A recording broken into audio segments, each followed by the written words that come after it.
Hello everyone, I hope you are having a great day. Today I am going to be talking to you about a show called Solar Opposites. Well, more particularly, a part of it.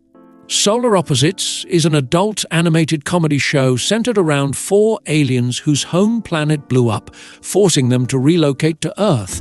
Here, they partake in wacky sci-fi shenanigans, and this usually creates the typical A and B plots you'd see in any other TV show. However, much of the Solar Opposites community have claimed that there is a beloved third, essentially disjointed C plot, and that is the wall.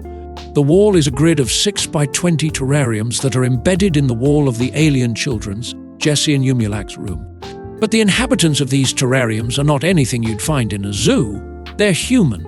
More specifically, they're humans that have been shrunk down by Yumulak over the pettiest of reasons.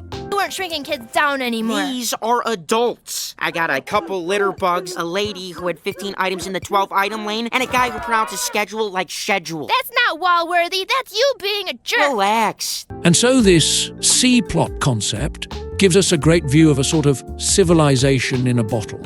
Armed with trying to survive, the people in the wall band together and create different institutions such as a government, a market, and a religion.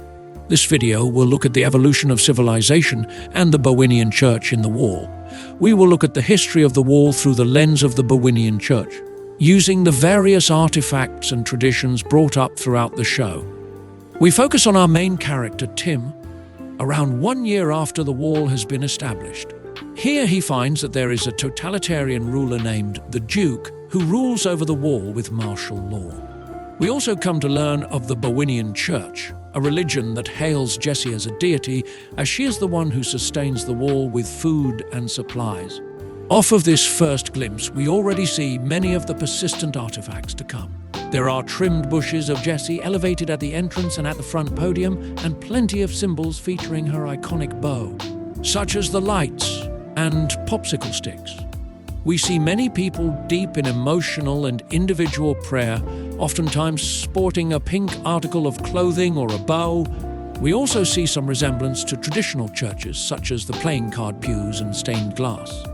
It's important to note that these Wallians, as they call themselves, have spent a lot of time and energy on these elaborate designs, when they could have dedicated more time to their survival.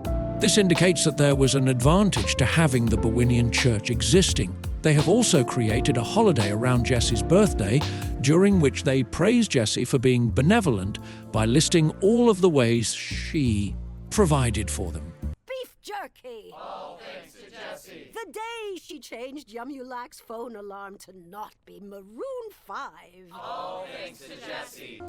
Here we see that the religion has permeated the society linguistically as well, as they call the religious heads sisters and initiate a group call and response of all thanks to Jessie. We are also shown that the church has a great deal of influence within the wall. Importantly, they appear to be a separate entity from the Duke's government, with their own internal operations and ideals for the wall. This poses a power struggle of sorts, with a mutual understanding that if one of the institutions slip, the other wouldn't be afraid to fill the vacuum of power. Eventually, the people grow frustrated at the Duke and revolt under the leadership of Tim, who is crowned the ruler of the wall. Under Tim, the wall thrives. Many of the Wallians are now living a far easier lifestyle. But that utopia is abruptly halted when both he dies by lead poisoning and after a wall-wide power outage. The Bowenian Church, seeing the state of panic and directionlessness of the Wallians, seized political control of the wall.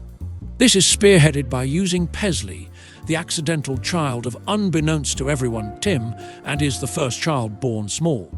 Sister Sisto, the head sister of the church, is now ruler of the wall by claiming to be able to solely communicate with Jessie.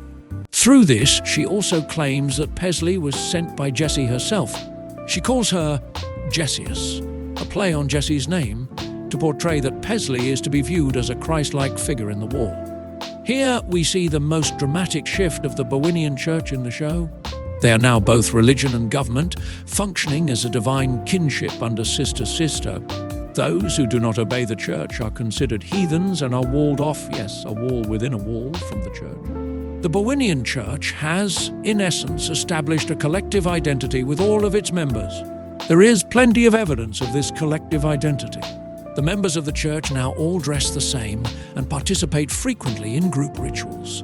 Religious phrases and gestures, which were usually only used by high-ranking members of the church, are now more common in conversation and are ubiquitously used across the population. An important note to touch on is the holy text that is being created during this time, the Bible.